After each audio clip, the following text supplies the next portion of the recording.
What's good, everybody? So today I'm gonna yap about myself. So I really don't like to talk about my personal or professional life too much on the page because I want to focus mainly on the food. But with the audience growing, and it's been a while since I've done one of these, it's probably appropriate to kind of reintroduce myself and kind of get a little bit deeper into my background to give context to the page. So the seeds of my culinary journey started back when I was living in Dayton, Ohio, where I was born and raised. And back when I was in Ohio, I used to do project management and branding with a specialization in organic social media strategies. What this means is I can build a social media strategy that doesn't rely on paid ads, gimmicks, or trends to succeed. However, it does take a long time if you don't balance it out by using, paid ads or, every now and again doing something that's trendy. But the idea is to have a strategy that is so solid as a concept that you don't have to follow the trends unless they align with what your brand is doing. So while I was doing these project management and branding campaigns for local nonprofits and organizations, I ended up volunteering for an organization that was trying to fight hunger in the area. The area I was living in was a food desert, so the community decided to organize and create a locally owned co-op food store called the Gem City Market.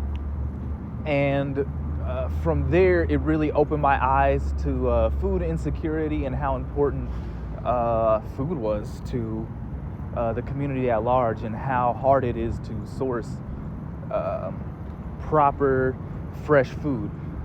It made me realize that having the only walkable store be a Dollar General and no other stores with fresh food anywhere in sight was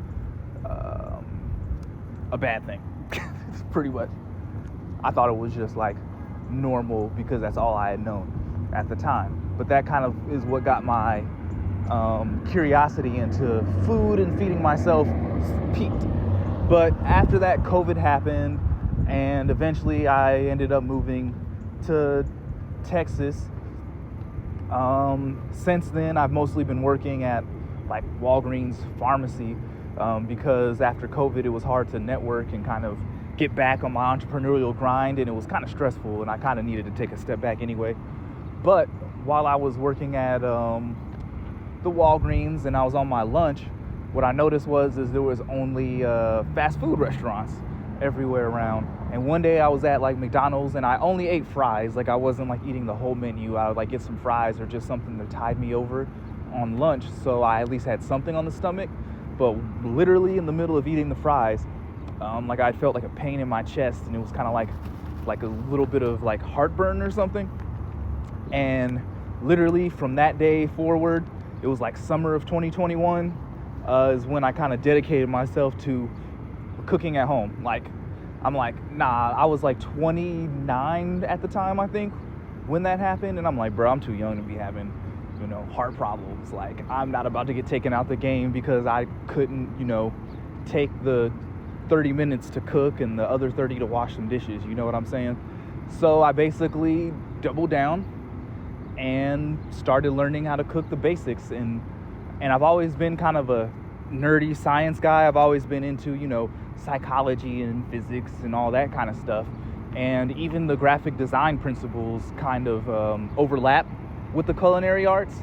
So I felt like using the culinary as a way to kind of express those like scientific, philosophical, design ideas that I had just felt natural.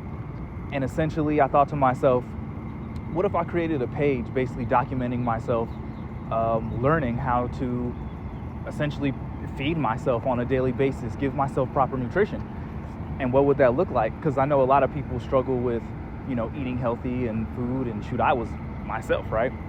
And essentially I decided to do that. That's what this page is, kind of documenting me learning not only the basics, but also taking those basics and pushing them kind of beyond to what most people think is fine dining. And what I learned is that it's not really that hard to do if you're just feeding, say, yourself and your family. I think the difficulty in fine dining is when you're trying to do it at scale, but the techniques themselves aren't really that difficult to execute after a few trial and error runs, to be quite honest. But I will say the respect of those techniques comes from trying to do it consistently and at scale.